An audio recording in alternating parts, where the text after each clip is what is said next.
Hello and welcome. Hope everyone's doing all right. I am doing absolutely fine. Yeah, I've got the new plants in and done a few bits, and it's been a week since I sort of done round and had a look at things, so I thought may as well check in and just go around a little bit and see how it's all doing. So, yeah, the first thing you may notice is the big pile of rocks is no longer around the barbecue at the back, but against the well, it's in the middle of the what will be the patio area. Um, that was obviously to free up the light cable that we'll do, but it also doubles up as a fire pit, so we can have a look at that one in a second when we get over there. But otherwise, if I step out, see everything's going quite nicely now. Everything's looking nice and green now we've had the rain, so pretty happy with that. Bananas are doing well. It's a little bit windy. It's been proper thundery and rainy today. It's just literally cleared up in the last hour, so yeah, let's get on. So may as well show you this bit first. I just rearranged the seating area somewhat just to make it look a bit better. It's a bit difficult because that rocking chair can't really go anywhere apart from there, so I had to sort of rejig it all around that. But my main sort of thing was to try and get these two seats in the center of the fence post there. You can see I've got one of the banana pups in behind it. Over here I've moved the insetti over from the back. He's doing alright, looking really nice and vibrant now. The insetti is really awkward for this area though, because it's not the fact that it's deep, as in it's as deep off the wall as the chairs are. It's the width of it that it's so wide, because you just can't get the tables or anything underneath it. Because I wanted to try and put it over there somewhere, but it just didn't work, so it's there for now. So anyway, yeah, and then in and around it I've just dotted all the other plants for now. So we've got the three banana pups there. Again, you can see the ostrich feather fern at the back left there, or on the left, and then down here we've got the A Nephrolepis cordifolia, and this was actually in one of the pots. I didn't realise they spread by runnings, by little runners, and this one basically fell off when I was planting one of the others. So that's a nice little Brucey bonus, I say. Other than that, I've just tried to do something with that area over there, and when I say do something, that trellis that I chopped up, I've just basically shoved it over there just to try and break it up a little bit, and to put the two dead conifers, which I'm pretty sure are dead now. I can't really be bothered to try and revive them, because yeah, it doesn't look like it's going to happen. So yeah, if we get over this way, we can see I've put one of the Nephrolepis cordifolias over there in the bottom right. Again with this one, if we come into it, can you see just there on the right hand side, there's another one coming up there. So that's quite good. That gives me another plant. Hopefully if they spread by runners, that would be really useful. But yeah, they've all got nice good form on the fronds. It looks quite happy. I haven't particularly chopped any of the old ones off yet, just because it's just gone in the ground, so I'll wait for a bit with that one. The Cyathea australis, and going on from what I was saying last week, if you look at the bottom of that, can you see that sort of quite scaly, as opposed to the Couperii, which is a bit more hairy. So yeah, it looks like the fronds have suffered a bit. The one going up to the left, like up towards 10-11 o'clock, is a new one. That one's opened up and he's nice and green. So I think these old ones have gone old and discoloured because they'd grown in an obviously sheltered environment in a greenhouse or whatever. So or not greenhouse, but you know, a covered area, so they weren't used to sort of direct light straight away. So hopefully any new fronds will come out. You can see there's one coming directly towards us. Hopefully that will just get on and get going now. The erythrosaur is looking a little bit messy. Probably need to just chop a few of the old fronds out with that. The Aphenis is loving life there. I may have a good use for these Aphenises if they like full sun as much as I think they do. So that's good. Little update on the Schefflera rodendiflora, which when I got back from holiday had no new growth on it. It was absolutely down to the bone with the slug, so I took it out, put it in a pot, and you can just see now after a couple of weeks of that, there's new stuff starting to come out. I think that may be a year or two before that's ready to go back into the ground, but he fills a space for now, and hopefully that Aphenis will cover the pot soon. Like I said, the plan, one of the short, medium to long term plans is to finish the fencing. You can see I've only gone up 3 panels with it so far. Bamboo's doing okay. This Hypulpus punctata, growing really well, like literally throwing up so many new fronds. It's a little bit wild, to be honest with you, and it sort of looks like it's spreading by a creeping rhizome underneath, like the Blechnum chilense, which we'll get to. So quite glad I contained that. That one's deciduous though, so he'll die off. Other than that, in here the 2 camellias are doing okay, and the other Nephrolopis cordifolia, the first one I bought, is doing quite well. The kid snapped off that massive long frond that was coming out, or when I say snapped it off, he fed it to one of his dinosaurs. Speaking of feeding it to the dinosaurs, I've put the Lophosauria in here.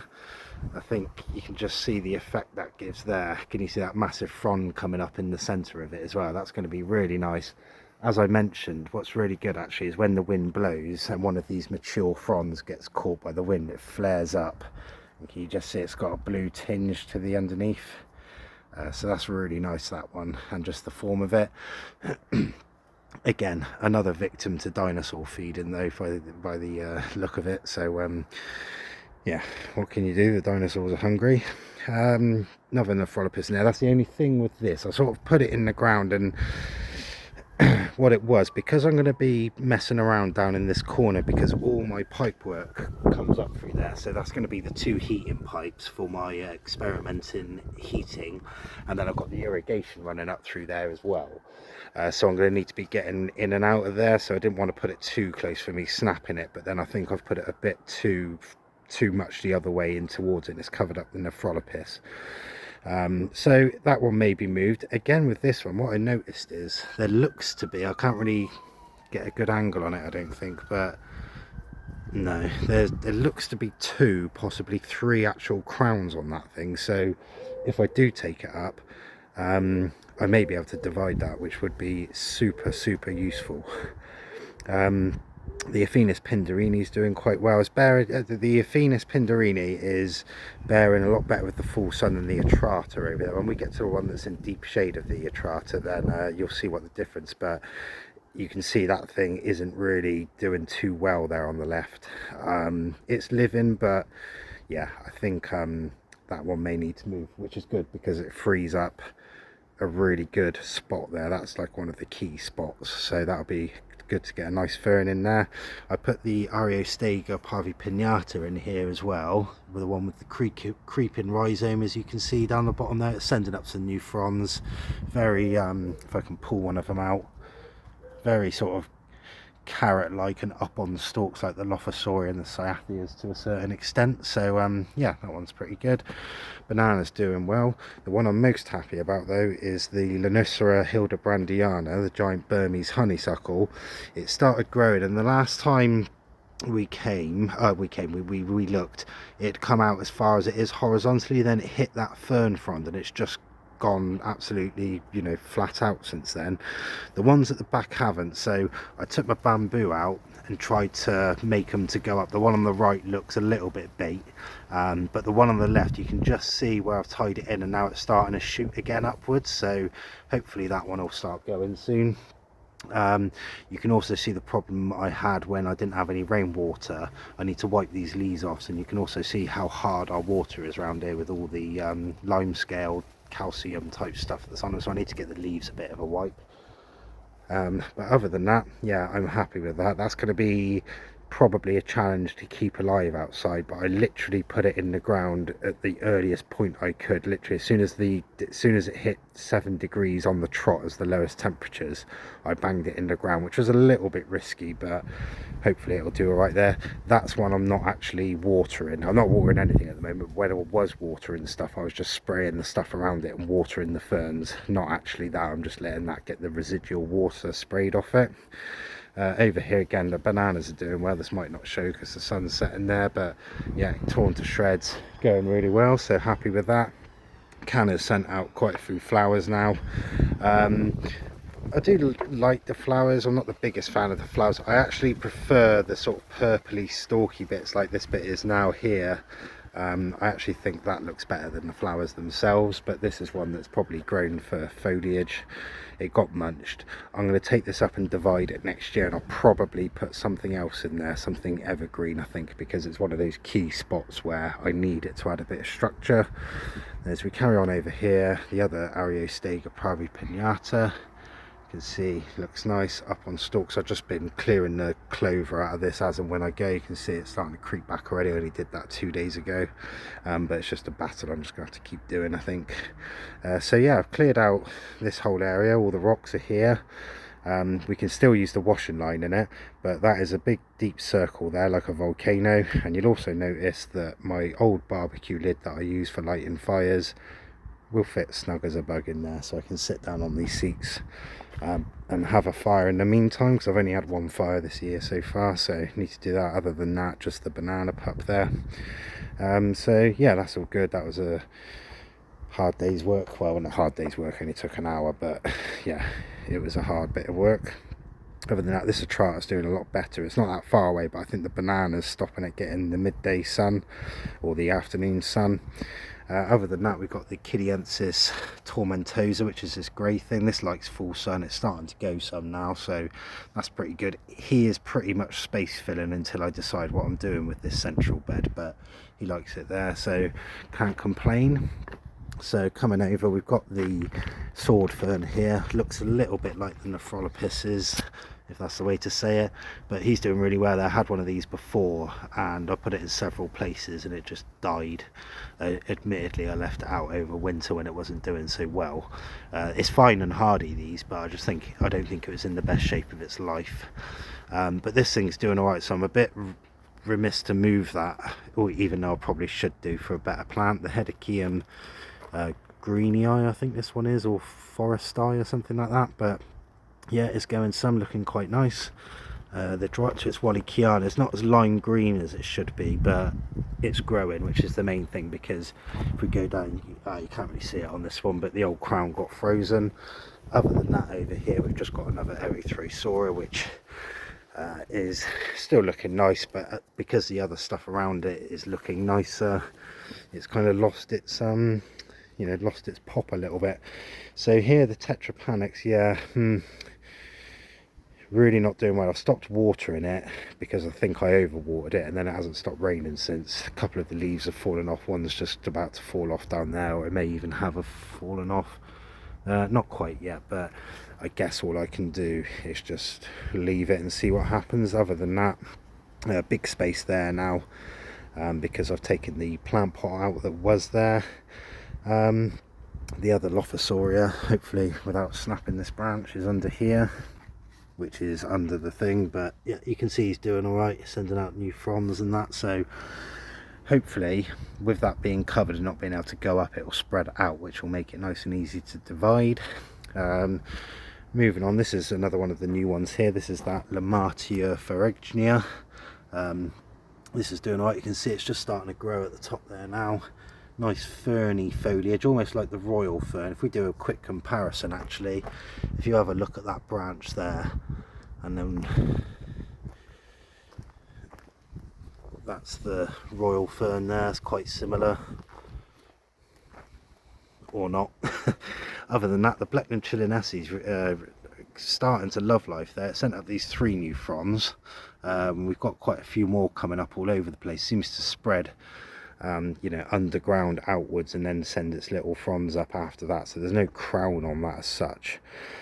Hydrangea's doing all right, starting to flower, hasn't really grown a lot. I think I should have chopped these ones that were coming out towards us off when it started growing to force it up into them.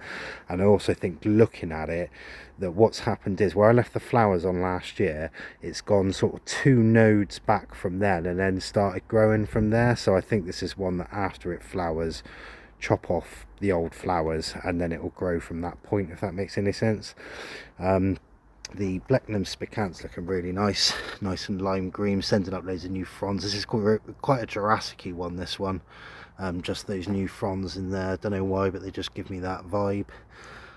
This is the Schefflera Taiwaniana, coming back alright. That'll be really nice when it the leaves all gloss over. Just show you how it's growing, that one. So we've got quite a few grow points on that one, so that should be quite nice and bushy. We've got the Setiferum there, the big Setiferum Herrenhausen here, which is still sending out new fronds, all wiggly wobbly and all that sort of thing. And then you'll just notice this one's come up here, new Cyathea leaf, the lime green one in the middle, going right to left. So hopefully that's signalled that it's under a plan. It'll send some high fronds up now. This Fatsia is having a bit of trouble. You can see these leaves here have all fallen down. I'm assuming it's the wind, because if you look in there you can see one of them's got a break on it, so we did get quite brutalised by the wind, and the way that leaf's folded over tells me it's the wind, or the little ones whacked it with a couple of sticks, but I can't see any snaps or breaks from that, so I'm going to say it's the wind for now. Another Pelostagia verbanoides at the back there, not doing too badly. The tassel fern still looks good, starting to lose its vibe just a little bit. You can see for a future project, which I'll get into in a minute, I've just been filling up the area between my new fence and the old one with loads of sticks and twigs and old bamboo and things, just to A, suppress any plants coming through from the other side, and B, a little home for bugs and other such joyous things. The little monstera cutting I took, I only just realised the other day, but they only grow one way, monsteras, don't they? And I've actually put that in the wrong way round. I wanted the back to be against the fig tree so that I could train it up it, but there we go. Another Setiferum Herrenhausen there, doing quite well.